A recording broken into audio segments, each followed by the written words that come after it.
Welcome, ladies and gentlemen. Thank you so much for your great support always. I'm so grateful for your continued support to this channel.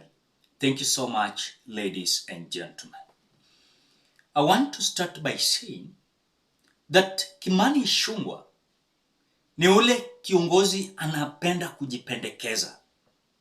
Is a leader that wants to brag that is having the leadership. Just the other day, Kimani Ichung'wah came out lecturing those members of parliament who are absent in the National Assembly during the session. But now today, members of parliament are coming out to regroup themselves, asking, was this the same Kimani Ichung'wah who was lecturing members of parliament who were absent, and now himself is absent from the National Assembly without notification, without any kind of information where he is? I mean, these members of parliament are shocked because Kimani Ichung'wah was lecturing how he's so decent, he usually don't fail to come in the National Assembly, and now members of parliament are saying this. But before we watch, as you always do, ensure you like the video. When you like the video, you automatically support the work that I'm doing in this channel. Because sometimes you watch the video and you forget liking the video. So this is just a reminder. As you watch, ensure you like the video. Let us watch.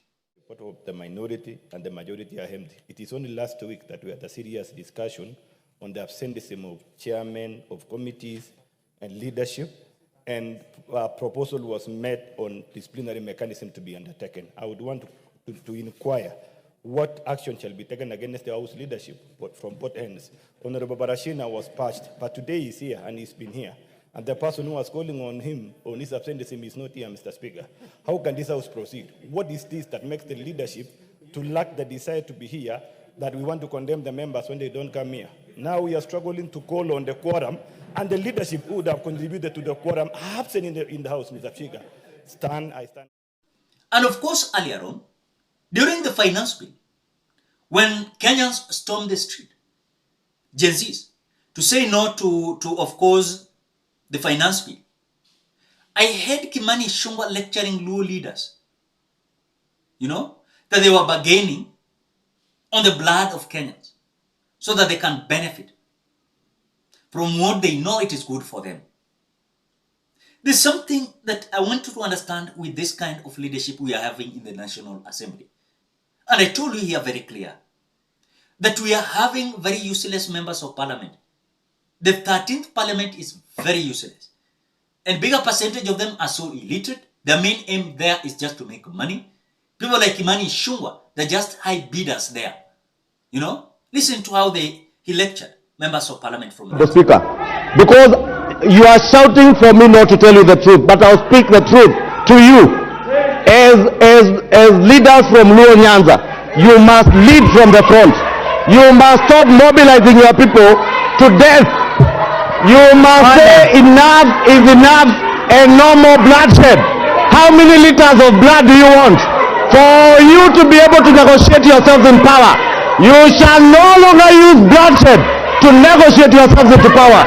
No more bloodshed in this country to negotiate yourselves.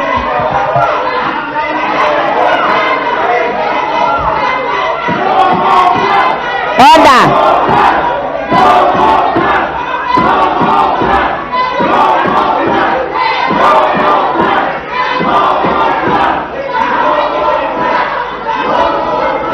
Order, members.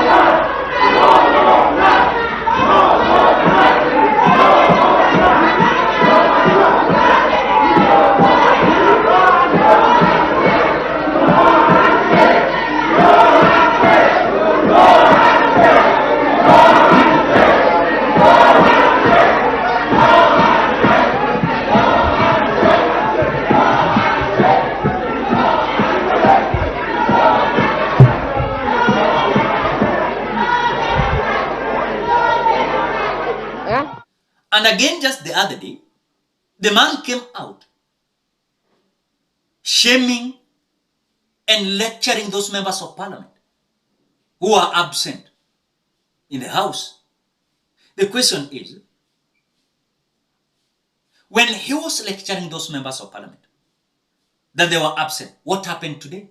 He's the majority leader in the National Assembly. He was expected to lead an important session in the National Assembly. He was not there.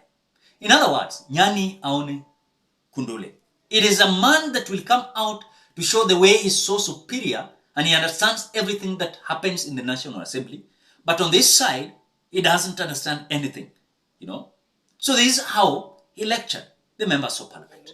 Behavior, Honorable Speaker, the member for Imenti Central should know we are not in a marketplace in Imenti Central for him to walk in and shout that he's here. He knows he should also have been here at 2:30. For instance, if you look at the questions that were being asked, a number of the members whose questions were to be answered are not in the House now. You also, if you look at the order paper today, Honorable Speaker, there are quite a number of members. And I was just looking if I can find the member for Gatanga. He's not here. He has a question to ask.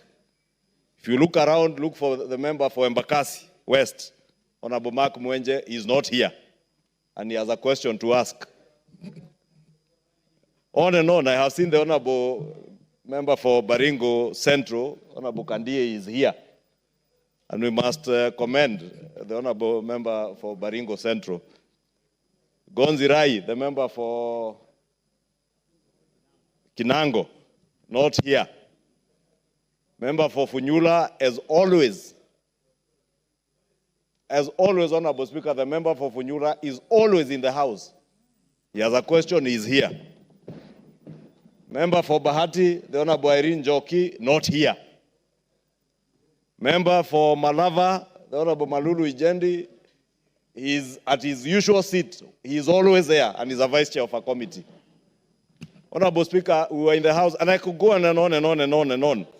Dick Maungu, not in the House. Honorable Speaker, Honorable Robert Basil, not in the House. Sarah Korere, as always, in the House, and she's here. Oh, Basil is here, the member for Yata, my apologies. Rael Kasiwai, she sits somewhere. Just let the majority leader somewhere around there. finish his I point don't of see her. order. She's not in the House. Honorable member for Kajiado South, Samuel Parashina, of course, as always, never in the House. The member for Matuga, who is also a vice chair of the CDF committee, Kasim Tandaza, always in the House and in the House now. Member for Igembe Central, I am on a point of order, Honorable Speaker. Daniel Carido, always in the House, he's here, Honorable Speaker. The majority leader is on a point of order. Sarah Korere, you will have an opportunity. So the member for Mwingi West, Charles Ngusia CNN, always in the House, but he's not there now. Member for Kolomani Shinali, usually on and off in the House, is not here. We have only another 4 weeks to go for a long recess. But these are the 4 weeks of reckoning. If you are a chair of a committee, you must be in the House at 2:30. If you are a vice chair, you must be in the House at 2:30. There is no reason for the speaker to come and sit and wait for quorum when there are members who have business to be transacted on the floor, they are not in the House. When we have chairs who should be responding, and this kind of behavior, Honorable Speaker, the member for Imenti Central should know we are not in a marketplace in Imenti Central for him to walk in and shout that he's here. He knows he should also have been here at 2:30. Honorable Speaker, I was saying it's imperative that we reiterate from your seat, Honorable Speaker, the need for members to be in the House, especially chairs and their vice chairs, because even if all these members who have to ask questions were in the House, Honorable Speaker, and statements, you need those chairs and their vice chairs to respond and tell you when does the member expect an answer. And probably that is why the members who are even coming to ask questions are not here, because There will be nobody to respond to them. And let me tell chairs from both sides of the House, if you are a chair of a committee or a vice chair, please take your work seriously. If you do not, we have another 280 members who can take those positions. Do the honorable thing. If you don't have time for the House, just do the honorable thing. And you know, we're in this season, the season Junet Mohammed calls the season of impeachment. I am not encouraging anyone to impeach anyone. But if need be, please impeach these chairs and their vice chairs if they can't be in the... So even these members of parliament whom Kimani Ichung'wah lectured the other day are coming out to question, where is Kimani Ichung'wah? I want to tell you, whatever is going to happen in this National Assembly, 13th Parliament, it is going to be a bombshell. Inaenda kubust vibaya. And these people will fight each other in the National Assembly. Kwa sababu pale kila mtu ako na kiburi yake. Wamesahau ni nini walichaguliwa kuenda kufanya pale. And that is why I want to say, it is going to be so messy and noisy. You just watch. Because you cannot say and lecture others while the same problem and mistake you are having is the same problem you are also having. Kimani Ichung'wah cannot come out to tell us that now he's more clean than other members of parliament. There are bad all of them in the National Assembly. And that is why they are serving the interest of William Ruto. And I'm not fearing to say that. They've forgotten what took them in the National Assembly. Ladies and gentlemen, what do you think? Drop your opinion at the comment section below. Otherwise, thank you so much because of your great support. Please consider subscribing, liking, commenting, and sharing this video. Bye-bye till you meet in another video.